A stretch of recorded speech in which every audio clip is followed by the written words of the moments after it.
Na ang ating Diyos sa sinasamba ay hindi bato, na ang Diyos sa ating sinasamba ay hindi kahoy, kundi ang Diyos sa ating sinasamba ay buhay at kumikilos sa ating kalagitnaan. Hallelujah, hallelujah. Thank you, Jesus. Glory, glory to the name of the Lord God. Hallelujah, hallelujah, hallelujah. It's always good to be in the presence of God, mga kapatid. Tunay na napakaganda ng pakiramdam. Hallelujah. Kanina naikinig po tayo sa mga testimonya, sa pasasalamat ng ating mga kananayan. Hallelujah. And time again, pinapaalala sa atin, mga kapatid, na iba ang pakiramdam kapag nasa gawain ng Panginoon. Ating naririnig sa anilang pasasalamat, hallelujah, sa nagdaang gawain, na ang pakiramdam kapag tayo po ay nasa gawain ng Panginoon at kung tayo ay nasa labas, hallelujah, di hamak na magkalayo, di hamak na magkaiba at wala pong tatamis sa presensya ng Panginoon. Hallelujah. Thank you, Jesus. Thank you, Jesus. Hallelujah. Once again, mga kapatid, I am grateful here, hallelujah, na tumayo po sa inyong harapan na muli pong gamitin ng Panginoon. And as I always say, I am the least of everyone that stand in front of this pulpit, in front of the Lord. Hallelujah. But I ask the Lord Jesus Christ for guidance. At alam ko po, Panginoon, alam ko po, mga kapatid, na meron pong mensahe ang Panginoon sa atin sa umagang ito. Hallelujah. Tayo po ay manalangin sa oras na ito before we go into the preaching of the Word. Lord Jesus, maraming salamat po muli, hallelujah, sa inyong presensya. Ngayon pa lang, Panginoon, namin na pong nararamdaman, Lord God, ang iyong pagkilos sa aming kalagitnaan. Hallelujah. Kami nagpapasalamat muli, Panginoon, na kami po ay inyong dinala sa lugar na ito upang makakinig ng inyong mga salita.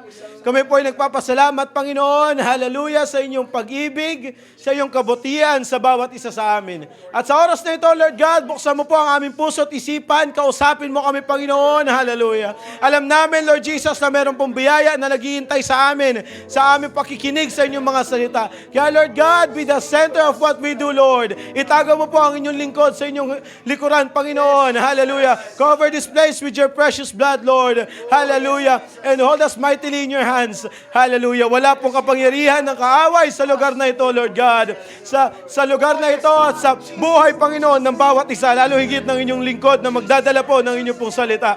Lord Jesus, be with us, Lord. Hallelujah. Move freely in our midst. Lahat ng ito, Panginoon, ang aming pong binabalik at tinataas sa inyong dakila at mapangyarihang pangalan. In Jesus' name, let's all say Amen. Hallelujah, hallelujah, hallelujah. Thank you, Jesus. I believe that there is a wall that needs to come down to us today. That there is a wall that needs to come down sa ating pong mga buhay sa oras na ito, mga kapatid. Hindi ko po alam kung ano ang inyong pangailangan, pero alam ko, mga kapatid, that we will break that wall today. Amen? Hallelujah. Batiin po natin ang ating katabi, mga kapatid. Hallelujah. Hintian natin. Tiyan natin, batiin natin na merong ngiting Kristiyano, pagbating Kristiyano, mga kapatid. Hallelujah. Yung ating maramdaman na masaya sa bahay-sambahan ng Panginoon. Masaya sa templo ng Panginoon. Amen. Hallelujah. After which, maaari na po tayo makaupo. Thank you, Jesus. Thank you, Jesus.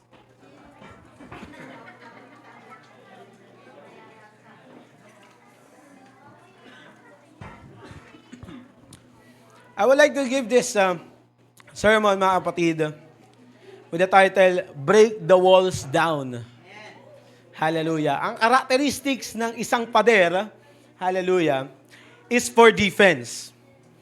Kaya tayo merong pader, katulad ng ganito, mga kapatid, is para maprotektahan tayo sa mga hazard, sa mga creatures na nandoon sa labas, sa substances na nandoon sa labas.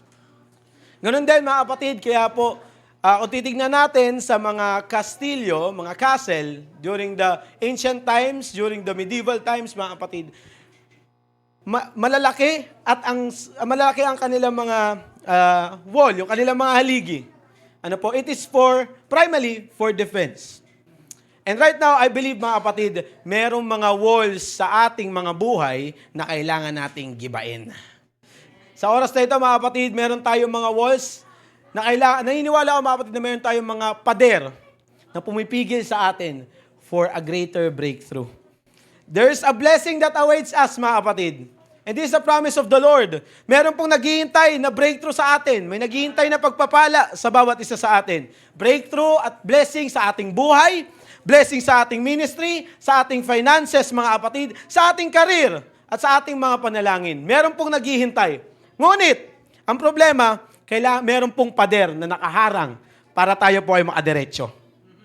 Meron pong pader, matayog na pader, na tumitigil po sa atin upang maabot yung pinangako ng Panginoon sa atin. Hallelujah. At sa araw po na ito, tuturuan tayo ng Panginoon on how to examine our walls. Titignan natin sa salita ng Panginoon kung ano yung mga pader na yon na pumipigil sa atin para makamit yung blessing ng Panginoon. For sure naman mga kapatid, lahat naman tayo dito gusto ng blessing, di ba po? Amen. Kasi kung ayaw nyo, akin na lang yung blessing ninyo. Lahat tayo gusto ng blessing. Amen. This is a universal fact. Ano po? Kaya lang, hindi natin maabot yung ating blessing.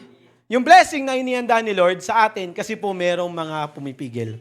Hallelujah. And today, we will bring down those walls. Babalikan natin mga kapatid, kanina sa ating pong Bible reading, we read in the chapter 6 of Joshua. Dito natin makikita yung yung pagbagsak ng walls of Jericho. At kung titingnan natin mga kapatid, according sa historians at mga theologians, Jericho was not a single wall. Ano po? Hindi po siya isang pader lang. Kapag naririnig natin yung kwento na pinabagsak ng mga Israelita, yung mga pader ng Jericho, hindi po siya isang pader lang. Ano po? According sa mga accounts ng mga geologists, naaral nila yung mga bato, no, mga kapatid. Yung according sa mga historians, that Jericho looks somehow like this. Meron pong 3 pader at least. Ano po? There's that outer wall na ito po yung bago, yung retaining wall, yung pinaka-una nilang, kunyari kapag tayo po, kung kayo ay papasok doon, lalapit sa Jericho, merong unang pader na outer wall. Then afterwards, meron pang isa na mas mataas, na talagang yung outer wall. So ito outer retaining wall and then may outer wall. Tapos may inner wall pa para protektahan yung loob ng syudad. Ano po? So contrary to popular belief or contrary doon siguro sa ating paniniwala, kasi kapag kinikwento na bumagsak ang pader ng Jericho, inisip natin isang pader lang eh. Hindi po eh. 3 yung pader na yon. Ano po? And dahil sa kapal ng pader, multiple walls siya, ano po? Hindi siya basta-basta napapasok. Kasi kung dumaan ka man dito o lumagpas ka dito, dadaan ka dito sa isa. Kung matapos mo to, meron ka pang isa. Ano po? So hindi siya ganon kadaling ma-penetrate. Ganon din mga kapatid, sa ating mga buhay, niniwala ko na hindi lang isang wall ang pumipigil sa atin. There are at least 3 walls that stop us from getting the blessing of the Lord. There are 3 types of walls in our lives. First and foremost, we have the wall of sin. We have the wall of shame and the wall of material. These 3 walls stop us and are preventing us from getting the blessing of the Lord. Itong 3 pader na ito ang pumipigil sa atin. Paano nga naman makaka-penetrate ang Panginoon sa ating buhay? Paano nga naman maaabot natin yung biyaya ng Panginoon kung merong mga pader na humaharang po sa atin? Malalaki at matatayog na pader sa ating buhay na pumipigil sa atin para po maabot yung pagpapala ng Panginoon. Una sa lahat, let's go to the first one, the wall of sin. Yung pader ng kasalanan. This refers to the things that we are doing that are not pleasant to the eyes of the Lord. Ito po yung pader na kung saan meron po tayong mga ginagawa na hindi po kaaya-aya at karapat-dapat sa mata ng Panginoon. I know, mga kapatid, that you would agree na lahat po tayo ay merong sikreto. Amen? Meron tayong mga bagay na tayo lang nakakalam. Kung hindi man tayo, merong yung ating asawa, yung ating partner. Kung hindi man yung ating malapit na kaibigan. Ano po? Meron tayong mga sikreto. At hindi ko na kayo tatanungin kung ano yung mga sikreto ninyo dahil minsan yung iba dyan malalim, minsan talagang matinding sikreto na talagang sinabi mo sa sarili mo, dadali mo na hanggang sa hukay. Ano? Meron tayong mga ganyang sikreto, mga kapatid. Hindi natin masabi kung kanino, hindi natin basta-basta masabi kay pastor, sa ating mga leaders, kwento ng ating buhay, ating mga nagawa. Ano po? Ngunit siya sabi ng Biblia, sa Luke chapter 12, na wala daw pong natatago na sikreto. Walang lihim na hindi nabubunyag, mga kapatid. Walang natatago na di malalantad at walang nalilihim na di mabubunyag. Ang sinabi ninyo sa dilim ay naririnig sa liwanag at ang ibinulong ninyo sa loob ng silid ay pinagsisigawan sa lansangan. Siguro, meron kang ginagawa, meron tayong ginagawa na alam natin mali. Kino-convict tayo ng Panginoon. Every time that we go to church, naalala natin yung pagkaamali na yon, ginagawa pa rin natin siya kahit alam nating mali. Pero okay lang, kasi ako lang nakakaalam. Pero okay lang, kasi sikreto ko siya. Pero sinasabi ng Biblia, kapatid, marireveal yan. Walang sikreto na hindi nare-reveal. By that time, So binibigyan pa nga tayo, actually, talaga mabuti ang Panginoon eh. Kasi binibigyan tayo ng chance ni Lord na, sige, hindi pa nilalabas yung sikreto natin, yung kasalanan natin. Hindi pa nalalaman ng ating katabi, hindi pa nalalaman ng ating pamilya. Bibigyan pa tayo ng chance, sige na, itama mo na. Ano po? And this is the first wall that stops us. Ano po? Pero, kung titingnan natin, hindi naman po pinagbabawal ng Biblia yung pagkaaroon ng sekreto. Sabihin nyo, bawal daw magkaroon ng secrets. So sabihin mo na sa akin kung ano yung secret mo. Hindi po pinagbabawal ng Biblia ang sikreto. Sa Proverbs 11:13, sasabi po dyan, ang mga taong madaldal ay nagsisiwalat ng sikreto ng iba. Ngunit ang taong mapagkakatiwalaan ay makakapagtago ng sikreto ng iba. So pwede kang magtago ng sikreto. Okay? Ang problema lang kasi, mga kapatid, kapag yung tinatago natin na sikreto ay nagdudulot sa atin ng kasalanan. Kapag ito po ay nagdadala sa atin ng kasalanan. Ano po? Kaya po, hindi natin ito basta-basta mawawala kasi tinatago natin, niyayakap natin. Ang problema sa sikreto kasi, kailangan mo siyang idikit sa iyo eh. Ano po? Pag may ginagawa kang kasalanan, lalo na't sikreto ito at wala nakakaalam, kailangan mo idikit sa iyo yan. At kapag malapit yan sa iyo, hindi yan madaling bitawan. No? Kapag nakayakap ka dyan, hindi yan madaling bitawan.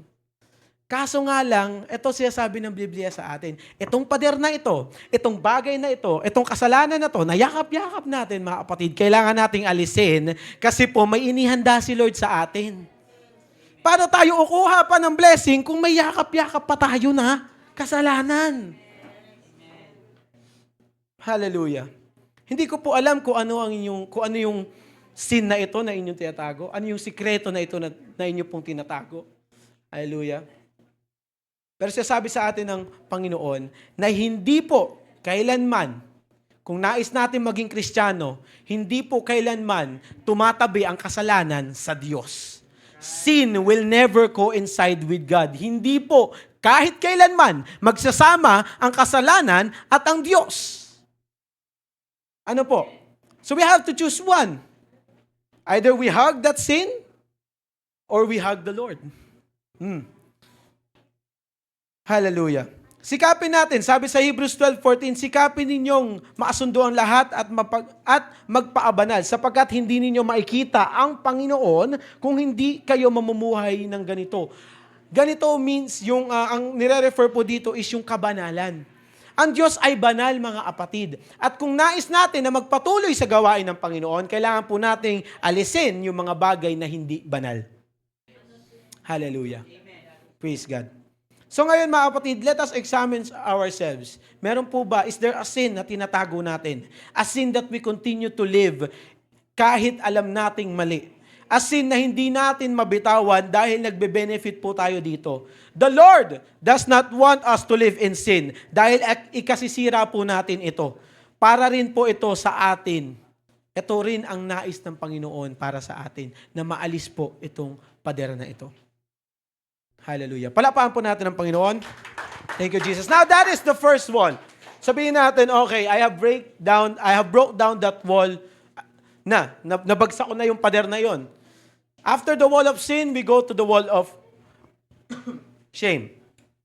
I would say the wall of shame or the wall of pride. mga kapatid. Alam niyo po, magiging totoo sa inyo mga kapatid. Hindi naman kasi talaga magaling yung boss mo eh. Magiging totoo ako sa inyo, dapat ikaw na pumalit doon. Sa totoo lang, hindi rin naman magaling yung kumaanta rito eh. Mas deserve mo yun. Hindi rin naman deserve nung kaklase mo yung honors. Nangungopia lang sa'yo yun eh. Mas deserve mo yun. At yung kaklase mo na yun, na nangungopia, siya 95, ikaw 94. Di ba? Mas deserve mo yun. Hindi niya deserve yun. Nangungopia lang siya sa'yo eh. Di hamak na mas deserve natin itong mga greater na bagay na ito. Di naman sila magaling eh. Relate po ba tayo? Kasi kung relate kayo, mga kapatid, this is another wall that we need to break down. The wall of shame and the wall of pride. Interchangeable sila eh. Shame and pride. Shame and pride comes in different forms. Pwede po na magkakaiba yung anyo na ito. Sa sobrang taas, yung unang anyo, pwede sa sobrang taas ng tingin natin sa ating sarili, feel natin na kaya natin lahat.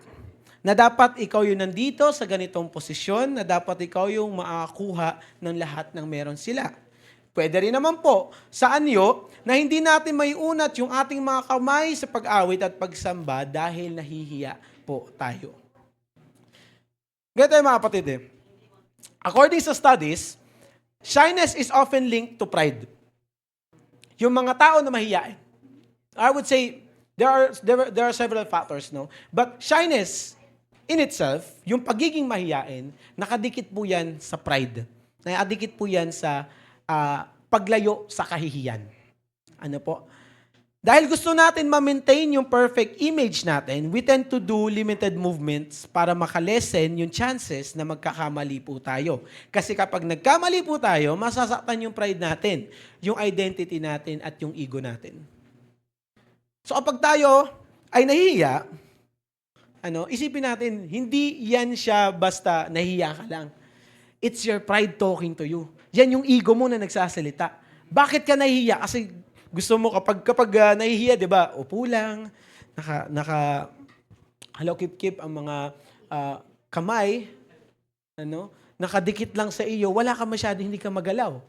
Kasi again, gusto mo ma-retain yung perfect image.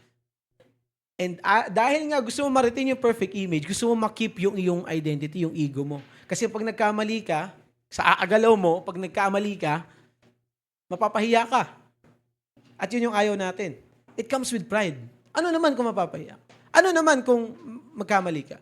This is our pride talking. Mga kapatid? Of course, hindi naman po lahat na mahiyain, ganun. No?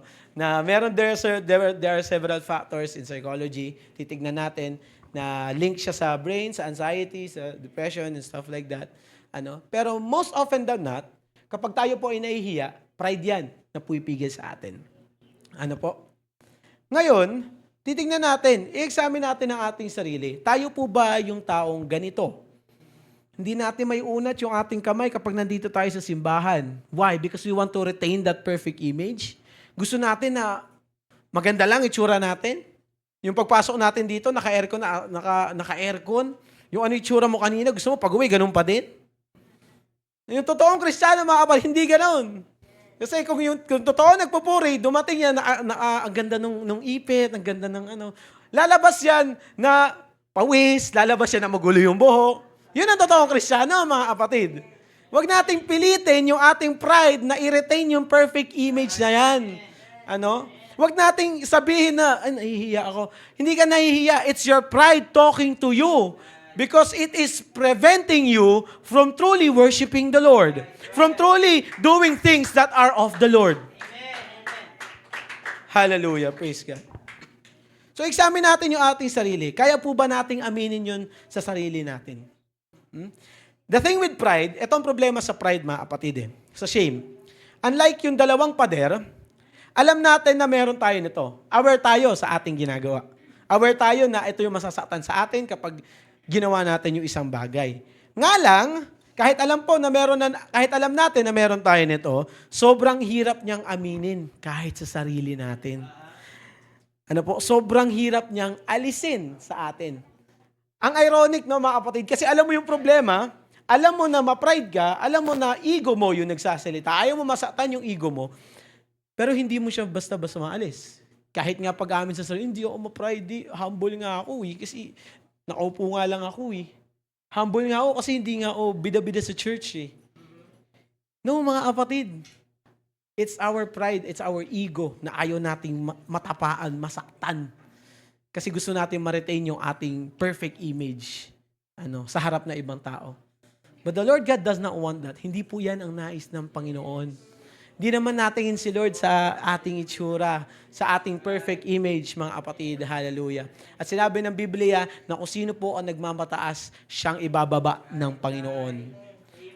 So this is another wall for us that needs to crumble down, that needs to fall down. The wall of shame, the wall of pride. Mga kapatid. At kung tinatama po at sasabihan tayo ng Diyos, pagdating sa mga bagay na ating ginagawa, magsumunod tayo, mga kapatid. Especially when it comes to our leaders, our pastors. Hallelujah. Pag may sinabi si pastor, pag may sinabi yung ating leaders, pag kinall out tayo sa ating kasalanan, hallelujah, huwag na tayo magpataas ng pride. No? Aminin natin sa ating sarili na tayo nagkamali, tayo nagkulang. Kahapon po sa prayer and fasting, I shared a verse in the book of 1 Corinthians na sinasabi doon, magkaiba ang pag-call out sa kasalanan at ganoon din po magkaiba ito sa judgmental. Pwede kang mag-call out ng kasalanan, brother, sister, mali yung ginagawa mo. Pwede kang mag-call out ng gano'n nang hindi ka nagiging judgmental. Kasi kapag magiging judgmental, pag kinall out mo, brother, sister, mali yung ginagawa mo. Ang sama mong tao. Yun yung judgmental. No? Pero if you're just calling out the sin, brother, sister, hindi yan tama, hindi yan maganda sa mata ng Panginoon. Hindi yan naayon sa Panginoon. You're just calling out the sin. Hindi ka naman nagiging judgmental Yun nga maganda at yun ang kagandahan. Kaya po, ini-encourage tayo ng Biblia, ng Panginoon, na umattend ng gawain kasi meron pong magko-call out sa ating kasalanan. Meron pong tatawag sa atin na, bro, sis, mali na yan Hindi na yan tama. Kasi kung puro palagi lang tayo lang mag-isa, tayo lang ganito, hindi tayo umattend ng gawain, paano may magko-call out sa ating pagkakamali? Paano mawawala yung pader na yon? So that's the second wall. The last wall is the wall of material. Meron din po tayong mga walls materially na hindi natin mabitaw-bitawan. Pwedeng yung sasakyan, pwedeng yung bahay, pwedeng yung ating mga phones, kahit yung mga phones. Pero ang pinakamahirap na bitawang material ay yung pera. Yung pera, mga kapatid. Giving is a part of Christianity na kahit kailan po hindi natin maaalis. Kung gusto nating matawag na Kristiyano, hindi natin pwedeng alisin yung pagbibigay. Bakit? Because the greatest act of giving is when Jesus gave Himself for us. Si Lord yung pinaka-example ng pagbibigay. Yung pinaka-Biblia nakasurround sa idea na nagsakripisyo ang Panginoon ng buhay para sa atin. Yung buong Biblia nakatungo doon sa pagsasakripisyo, sa salvation na binigay sa atin ng Diyos dahil ibinigay niya ang kanyang buhay para sa ating kaligtasan. So hindi natin siya pwedeng alisin. Kung ikaw ay magiging Kristiyano, totoong Kristiyano, mga kapatid, giving should be a part of your lifestyle. Hindi dapat mahirap sa atin na magbigay. Hindi dapat mahirap sa atin at anong tawag nito? Mahirap sa ating puso na magbigay. Because it has always been a part of Christianity, not only in this church, but also doon sa ating community, sa ating pamilya. Merong mga Kristiyano, mga youth, I'm not saying here sa church, but I've seen those as parang biruan lang, na yung pagiging madamot, mga kapatid. And palagi ko, pag nakita ko na gano'n, na ayaw ganito, ayaw magpahiram ng ganito, ganyan. Nagtataka ako kasi you say that you're Christian but it's hard for you to give. It's hard for you to share. Mga kapatid. And like I said, it has always been a vital part of our life as Christians. When we give up our material, we sacrifice. When we give up the material, we go up to the eternal. Ano mga kapatid? Kapag binigay natin ang ating mga material, tayo po ay umaakyat, hallelujah, in another level because we are slowly, dinidistansya natin yung ating sarili dito sa mundo na ito, mga kapatid. That's why the Lord encourages us, the Bible encourages us na magbigay, na mag-let go ng mga ganitong mga bagay. Sa ating prayer and fasting, ano yung sinasacrifice natin? Didistansya natin. Yung pagkain. Kasi alin po, didistansya natin yung ating sarili doon sa mga bagay na nandito sa mundo. Sa ating pagbibigay ng tithes and offering, yung ating pagbibigay ng ating ikapu, didistansya natin yung ating sarili saan? Sa pera ng mundo na ito. Sa resources ng mundo na ito. Ano po? So when we want to break down the wall of material, kailangan na ready tayo to sacrifice. Pero baka naman po sabihin ninyo na about lang po ito sa tithes and offering. Hindi naman po mga kapatid. When we say material, we are talking about things of this world na hindi natin mabitaw-bitawan. And in return, pumapalit na po siya sa serbisyo natin sa Diyos. Dahil sa sobrang grind natin, alam niyo yung term, no? Grind mindset, grind set. No? Kapag sobrang sipag mo sa trabaho, dahil sa sobrang grind natin sa work, napagod na tayo. And in turn, gusto mo na lang ipahinga yung araw ng samba kaysa pumunta sa church. Mga kapatid, pwede pong faithful tayo sa pagbibigay ng tithes and offering. Na pwede po na faithful tayo sa pagbibigay natin every week. Pero kapag yung mga material po na yan, na bagay, o yung resulta ng ating pagmamahal sa material ay nagkukos sa atin para hindi maadalo sa gawain ng Panginoon, para hindi makapaglingkod sa Panginoon, kailangan na natin pabagsakin yung mga pader na yan. I'm sorry mga kapatid, hallelujah, kahit ako po, nung inaaral ko po ito, natatamaan din ako mga kapatid. There are things also in my life na hindi ko basta-basta mabitawan. Maybe a thing in material, sa wall of material, sa wall of pride ko, sa wall of sin ko. Meron mga kapatid, at alam ko na universal ito sa atin. Kaya yun yung challenge po sa atin ng Panginoon ngayon. Work is good. Binigay po yan sa atin ng Panginoon. Your resources are good. Blessing yan. Your property is good. Deserve mo yan. Pero kung ito po ay nagiging dahilan para tayo hindi makapaglingkod sa Panginoon ng totoo, we might have to reconsider that. Kailangan natin tingnan, mga kapatid. The Lord is telling us to search our hearts, examine our hearts today. So let's go back to the story of the walls of Jericho sa Joshua. With those three, in mind. The Lord gave them an instruction na kailangan nilang sundin. A small deviation sa utos na yon would mean total failure. May utos po na binigay ang Panginoon sa kanila. At onti lang na paglihis dun sa utos na yon, magiging failure yung buong plano. The victory of Jericho has never been strength-based. Hindi ito palakasan, the victory of Jericho. It has always been faith-based. Yung panalo nila ay hindi sa palakasan. Ang panalo nila ay sa pananampalataya. Nakabase sa pananampalataya. And just like us, mga kapatid, hindi po natin madadaan sa lakas, sa tikas, sa angas, lahat ng problema ng ating buhay. Some of the problems and challenges in our life require a faith-based action. Meron tayong bills na nagpa-pile up. Meron tayong broken relationships. We have anxiety. We have fear. We have depression. These things do not require strength. It requires faith. A great amount of faith. Hallelujah. Praise God. And let us be reminded also that the victory of Jericho comes after total obedience. Mga kapatid? Not half obedience, not 1/4 obedience, kahit 99% obedience pa yan, mga kapatid. Kung hindi po ito absolute 100, the walls will not come crumbling down. Gusto natin, pinag-usapan natin kanina, mga kapatid, yung 3 pader. Gusto natin pabagsain yung mga pader na yun sa ating buhay.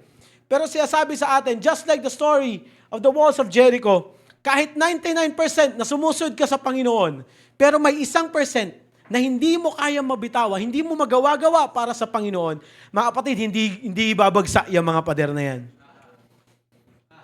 Hindi babagsak yung wall of sin, yung wall of shame, yung pride, yung wall of material, hindi yan babagsak. Inutos ng Panginoon sa kanila. Hallelujah. Na sundin ang isang instruction at kailangan nilang sundin yon para mangyari ang victory. Ganon din sa ating mga buhay. Gusto natin ng victory, amen, mga kapatid? Gusto natin ng tayo ay mananalo, mako-conquer natin yung ating problema, mako-conquer natin yung ating mga isipin, we have to do 100% obedience. Total obedience to the Lord. Sa Joshua 6:10, mga kapatid, nakasulat dyan, that you shall not, now Joshua had commanded the people, saying, you shall not shout or make any noise with your voice, nor shall a word proceed out of your mouth until the day I say to you, shout, then you shall shout. Sinabi sa kanila ni Joshua na wala dapat lalabas na tunog, salita sa inyong mga bibig hanggat hindi ko sinasabi na kayo ay sumigaw. No? Doon sa instruction sa kanila ng Panginoon na walang magsasalita. Kapag nandito tayo sa pag-ikot sa walls of Jericho, walang magsasalita, walang salita na lalabas sa inyong bibig hanggat hindi ko sinasabi na sumigaw kayo. Ano? Sa 6 na araw na iikot sila, walang magsasalita. Kapatid. Doon lang sa huling araw, may magsasalita. At kasi issue sa atin, mga kapatid, 2 days pa lang tayo sa pagsunod, nagre-reklamo na tayo agad. Lord, ang hirap. Lord, hindi ko na carry. Quit na ako, Lord. Lord, yun na tong blessings. Doon na lang ako sa problems. Ang hirap ng pinapagawa mo, Lord. That's the problem with us sometimes because ito yung humanity natin. Ayaw natin ng nahihirapan, mga kapatid. Ayaw natin na nagsasakripisyo. Ayaw natin ng gusto natin yung comfort lang, yung stability lang, mga kapatid. At nagre-reklamo na tayo. Kapatid, ang sinasabi po sa atin ng Biblia, sumunod po muna tayo bago tayo magreklamo. Sa 7th day pa dapat tayo sisigaw, mga kapatid. First day pa lang, ayaw na natin. Paano po natin makukuha ang victory kung sa simula pa lang, sumusuko na tayo? Paano natin makukuha ang blessing kung sa simula pa lang, ayaw na natin? The Lord is telling us right now, I want you to obey me. I want you to pray. I want you to devote your time to me. I want you to spend time reading the Word. I want you to flee from sin. And I want you to follow me. Yan po ang sinasabi sa atin ng Panginoon. Kaya nga mga kapatid, nakaka-bless, no? Meron po tayong mga programs in care of sa ating pastor. Hallelujah. Programs that help us to devote our time sa isang buong linggo para sa panalangin. Hallelujah. Ito pong simbahan na ito, ating pong kinatatayuan na simbahan, hindi po ito nabuo ng walang panalangin. Hallelujah. Kung gusto natin na merong mangyari sa ating mga buhay, we have to pray. We have to follow the Lord. We have to devote time sa ating Panginoon. Hallelujah. Sa kanila pong pagmarcha sa Jericho, mababasa rin po natin na meron silang formation. Sa Joshua 6:8, nandiyan yung formation nila, na merong mga sundalo sa harapan, may mga pare sa gitna, yung priests, ganun din, meron ding mga sundalo sa likuran. May formation sila, mga kapatid. Their victory was not a one-man job. Hindi lang po isa ang kumilos para po sa tagumpay ng kanilang bayan. It was the cooperation of many people, priests and soldiers that made it happen. Mga kapatid, sino po dito ang gusto na mapaganda at tumunlad pa po ang ating simbahan? Di ba, mga kapatid? Gusto natin yan. Ano po? Kung ganun po, we need to be united sa pagsunod sa Panginoon. Katulad nila, meron po tayong kanya-anyang gapanin sa simbahan. Ano po? Meron tayong mga roles sa simbahan. Hindi natin pwedeng pilitin si Brother Ken na magluto. Although, pwede naman. For sure naman, bro, masarap yung luto ni Brother Ken. Pwede rin. No? Ganun din, hindi natin pwedeng pilitin si Sister Esther na kumanta, bumirit. Pero pwede rin. Ano po? So, dito sa simbahan, mga kapatid, meron tayong mga roles. Katulad ng formation nila. Meron mga sundalo, meron mga priest, meron sundalo sa harap, meron sundalo sa likod, may mga priest na may mga hawak na trumpets. Hallelujah. Ganun po sa ating simbahan. Hallelujah. We all have function in this church and the Lord wants us to do a great job, a good job sa ating pong mga responsibilidad. Kapag isa lang po ang hindi sumunod sa Panginoon, lahat po tayo madadamay. Pag may isa po sa atin na pasaway, na hindi sumusod sa Panginoon, ganun po, mabubutasan tayo, makakapasok ang kaaway sa ating simbahan. Yun po ang ayaw na ayaw dapat nating mangyari. So we need to be united. Ito yung sinasabi natin, mga kapatid, kailangan natin maging accountable sa isa't isa. Kung nakikita natin na may nangihina na nakapatid, puntahan natin, bisitahin natin. Kung meron tayo nakikita kapatid na nagkakasala na sa kanyang ginagawa at hindi niya alam, i-call out natin. We are accountable to each other. This is the family of the Lord. We're all children of God. So, kailangan natin maging accountable sa atin pong sa bawat isa. Ano mga kapatid? In conclusion, hallelujah, titingnan natin yung kanilang formation. Meron po mga tao na nagpe-pray para sa atin.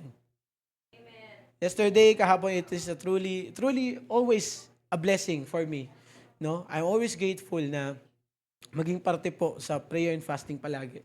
No? Meron mga tao na nagpe-pray sa atin, sa bawat isa sa atin. Ano po?